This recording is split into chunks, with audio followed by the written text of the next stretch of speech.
జై శ్రీరామ్. అందరికీ నమస్కారం. వెల్కమ్ టు న్యూస్ అఖండ. నేను మీ కస్తూరి శ్రీధర్.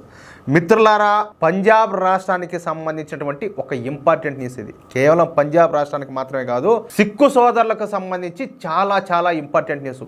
అసలు ఈ సిక్కు సమాజానికి చాలా వరకు నష్టం జరిగింది, ద్రోహం జరిగింది. అయితే ఆ నష్టం ఎవరు చేకూర్చారు, ఆ ద్రోహం ఎవరు చేశారు, ఆ కథ ఏందనేది ఈ న్యూస్ ద్వారా కొంతవరకు మీకు చెప్పే ప్రయత్నం చేస్తా. దయచేసి ఏ ఒక్కరు కూడా ఎంత మాత్రం ఈ న్యూస్ని మిస్ కాకూడదని చెప్పేసి మిమ్మల్ని అందరినీ కోరుకుంటున్నా. ఓకేనా? సహజంగానే మీకు అందరికీ తెలిసిందే, పంజాబ్ రాష్ట్రంలో సిక్కులు ఎక్కువగా ఉంటారు. పంజాబ్లో దాదాపుగా 60% మంది సిక్కులుంటే 35% మంది హిందువులు ఉంటారు. సిక్కులు హిందువులు పంజాబ్లో కలిసిమెలిసి జీవిస్తూ ఉంటారు. వీళ్ళ మధ్యన ఎప్పుడు కూడా ఎటువంటి పొరపచ్చాలు కూడా ఉండవు. అర్థమవుతుందా? వాళ్ళు ఎంతమంది ఉన్నారు? 60% మంది ఉన్నారు. మనము 30% మంది ఉన్నాం. కానీ ఎప్పుడు కూడా హిందువులకు సిక్కులకు మధ్య గొడవలు అనేటివి లేవు. మీకు అర్థమైంది కదా?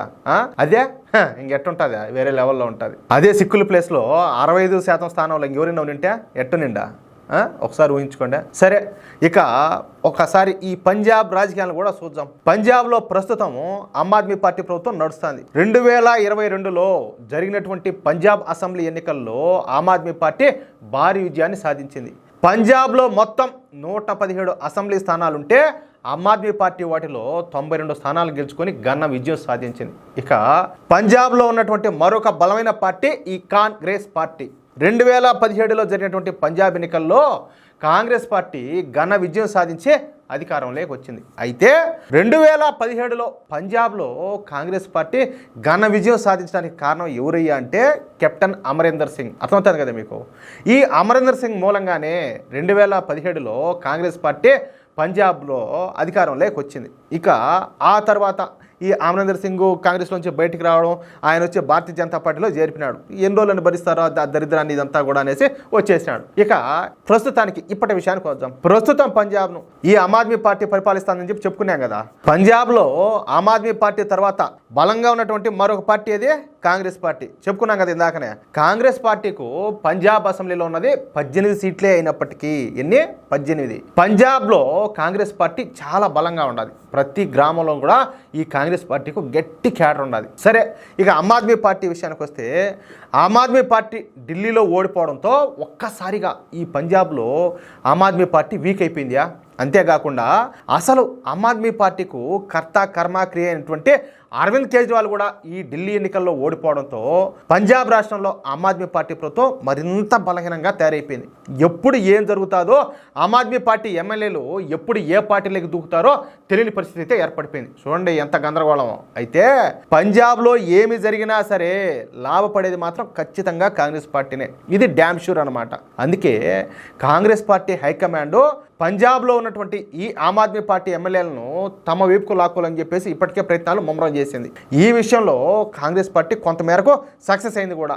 దాదాపుగా 20 మంది ఈ ఆమ్ ఆద్మీ పార్టీ ఎమ్మెల్యేలు కాంగ్రెస్ వైపు చూడడానికి సిద్ధంగా ఉన్నట్టు వార్తలు కూడా వస్తున్నాయి. అంటే ఆమ్ ఆద్మీ పార్టీ ప్రభుత్వం కూలిపోయి పంజాబ్లో ఎన్నికలు జరిగితే కాంగ్రెస్ పార్టీ పంజాబ్లో అతి భారీ విజయం సాధించడం ఖాయం. దాంట్లో అయితే డౌట్లే. అందుకే కాంగ్రెస్ పార్టీ ఆమ్ ఆద్మీ పార్టీ ప్రభుత్వాన్ని కోల్దేయడానికి విశ్వ ప్రయత్నాలు చేస్తుంది.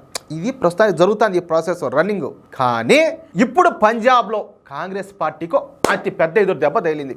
ఇదే ఈ న్యూస్కు అసలు సిసలైన టర్నింగ్ పాయింట్. అదేంటయ్యా అంటే 1984వ సంవత్సరంలో సిక్కుల ఊచకోత కేసు మళ్ళీ తెర మీదకి వస్తుంది. ఎవరు సిక్కులు ఊచకోత చేసింది? ఎవరా తెలుసా మీకు? 1984లో జరిగినటువంటి సిక్కు వ్యతిరేక అల్లర్లలో అధికారికంగానే 2700 మంది సిక్కులు చనిపోయినారు. ఇక అన్అఫీషియల్గా అయితే ఇంతకో 5 రెట్లు ఉంటుందంట.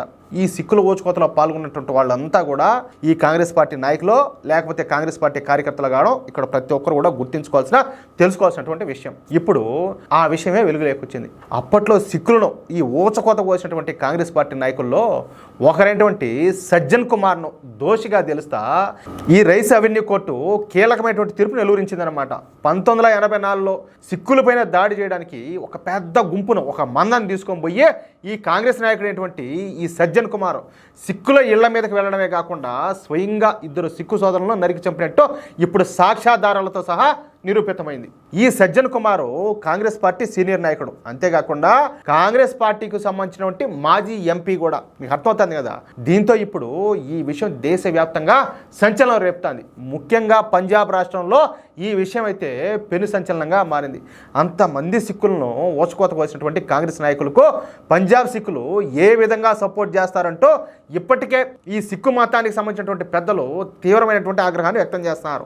దీంతో ఇప్పుడు పంజాబ్ కాంగ్రెస్ నాయకుల్లో ఈ భయాందోళనలు అయితే నెలకొన్నాయి. ఇంకా భయం పడుతుంది, ఊరినైనా ఇదేంద్ర స్వామి మనం ఒకటి అనుకుంటే ఏడైంది ఇంకొకటి అవుతుంది. ఈ ఆమ్ ఆద్మీ పార్టీని ఏదో ఒక విధంగా కోల్దోసి మనం ఏదో ఒక విధంగా మళ్ళీ అధికారాన్ని చేజిక్కించుకుందాం పంజాబ్లో అనుకునేటప్పటికి ఇదేందో అన్నట్టు వీళ్ళు ఒకటి అనుకుంటే ఆడింకొట్టయింది. దేవుడే సుచ్చా ఊరికే ఉంటాడా, చేసిన పాపం ఊరికే పోతుందా? సిక్కులు ఈ విషయం పైన తీవ్ర ఆగ్రహంతో ఉండడంతో తాము బయటకు వస్తే ఎక్కడ తమపై దాడులు చేస్తారేమో అని చెప్పేసి ఈ కాంగ్రెస్ సంబంధించిన నాయకులందరూ కూడా రహస్య ప్రదేశాల్లో దాక్కుంటున్నారంట. దాక్కోకపోతే బతకనిస్తారా? ఇంకొక మాట, ఎందుకంటే ఈ యూట్యూబ్ ఛానల్ ఎట్టాడంటే చాలా వరకు మనం నిజాలు మాట్లాడినా, చాలా వరకు కాదు కొన్ని నిజాలు మాట్లాడినా, ఏమైనా దానికి సంబంధించిన ఏమైనా ఫోటోలు వీడియోలు ఏమైనా వేసినా కూడా దాన్ని ఏదో ఒకటి మీకు తెలియదే ఉండదు. నేను నా నోటితో నేను చెప్పకూడదు, ఛానలే ఇబ్బందిగా ఉంటుంది. అందుకనేసి చాలా వరకు మేము కంట్రోల్గా మాట్లాడడం కానీ, ఆ ఫోటోలు కానీ, ఆ వీడియో ఫుటేజెస్ కానీ అవి చూపించడం కానీ అవన్నీ చేయం. కావాలంటే మీరు ఏదైనా ఉంటుంది, ఏది గతంలో ట్విట్టర్ ఉన్నది కదా, ఆ ట్విట్టర్లో చాలా వరకు పర్ఫెక్ట్గా ఉంటాయి. ఇప్పుడు ఆ ట్విట్టరే ఎక్స్గా మారింది, లేదా యూట్యూబ్లో కూడా కొంతవరకు ఉంటాయన్నమాట. మీరు కావాలంటే సెర్చ్ చేసుకోండి. అసలు ఈ సిక్కుల ఓచుకోత కారణం ఎవరు, ఏ పార్టీ, ఎందుకోసం జరిగింది మీకు డీటెయిల్గా ఉంటుంది. నేను చెప్పొచ్చు, కానీ నా పరిస్థితి వేరు. ఎందుకంటే మీరు చూస్తూనే ఉన్నారు, మన జాతీయవాద ఛానల్లో బతకడమే అంతంత కష్టం. ఇంకా మనం కానీ నిజాలు మాట్లాడినాం అనుకో, న్యూస్ అక్కడ ఛానల్ 2 రోజులు కూడా ఉండేరు. దయచేసి అర్థం చేసుకోండి. నాకు చాలా వరకు తెలిసినప్పటికీ నేను ఓపెన్గా మాట్లాడలేకపోతున్నా, దయచేసి అర్థం చేసుకోండి. అయితే ఈ విషయం పైన సిక్కులకు అండగా నిలబడడానికి భారతీయ జనతా పార్టీ రంగంలోకి దిగింది. ఈ సిక్కు అల్లర్ల పైన పంజాబ్ ప్రజల్లో అవగాహన కల్పించేందుకు కెప్టెన్ అమరీందర్ సింగ్ను రంగంలోకి దింపిందియా. మిగతా విషయాలు ఏ విధంగా ఉన్నా నిన్నటి వరకు పంజాబ్లో 100% గెలుస్తారు అనుకున్నటువంటి కాంగ్రెస్ పార్టీ ఈరోజు అంటే ఒక్క రోజులో సున్నాకు పడిపోయింది. మళ్ళా అంటే దబికమని పడిపోయింది. లేకపోతే తమాషా, సిక్కు అల్లర్ల విషయం ఇప్పుడు మళ్ళా వెలుగులోకి రావడంతో ఇక పంజాబ్లో కాంగ్రెస్ పార్టీ పని అయిపోయినట్టే అని చెప్పేసి విశ్లేషకులు అయితే భావిస్తారు. వాస్తవానికైతే అది నిజం కూడా. నేను ఇక్కడ ఒక మాట చెప్పాలనుకుంటున్నా, సిక్కులకు హిందువులకు చాలా అవినాభావ సంబంధం ఉండాలి. చెప్పాలంటే సిక్కుల కోసం హిందువులు బతికినారు, హిందువుల కోసం సిక్కులు బతికినారు. కాబట్టి ఇప్పుడు పంజాబ్లో ఉన్నటువంటి సిక్కు సోదరుల కోసం, యావత్ సిక్కు సమాజం కోసం భారతీయ జనతా పార్టీ ఖచ్చితంగా అండగా నిలబడాలి. వీళ్ళు అండగా నిలబడ్డారంటే ఖచ్చితంగా భారతీయ జనతా పార్టీలో ఉన్నటువంటి నిజాయితీని వాళ్ళు గ్రహిస్తారు, భారతీయ జనతా పార్టీని వాళ్ళు ఆదరిస్తారు. ఖచ్చితంగా రేపు జరగబోయేది కూడా అదే. ఏమంటారా మిత్రులారా? ఈ న్యూస్ కనుక మీకు నచ్చినట్టయితే, అదేవిధంగా నేను చెప్పిన మాటలతో మీరు ఏకీభవిస్తే ఈ న్యూస్ను నలుగురికి షేర్ చేయండి. అదేవిధంగా తప్పనిసరిగా ఈ వీడియోకి సంబంధించి మీ యొక్క అమూల్యమైన అభిప్రాయంలో కామెంట్ చేయండి. ఇంకో మాట, ఇంతవరకు మీరు కనుక మన ఛానల్ను సబ్స్క్రైబ్ చేసుకున్నట్టయితే ప్రతి ఒక్కరు కూడా మన ఛానల్ సబ్స్క్రైబ్ చేసుకోండి, సపోర్ట్ చేయండి. జై శ్రీరామ్.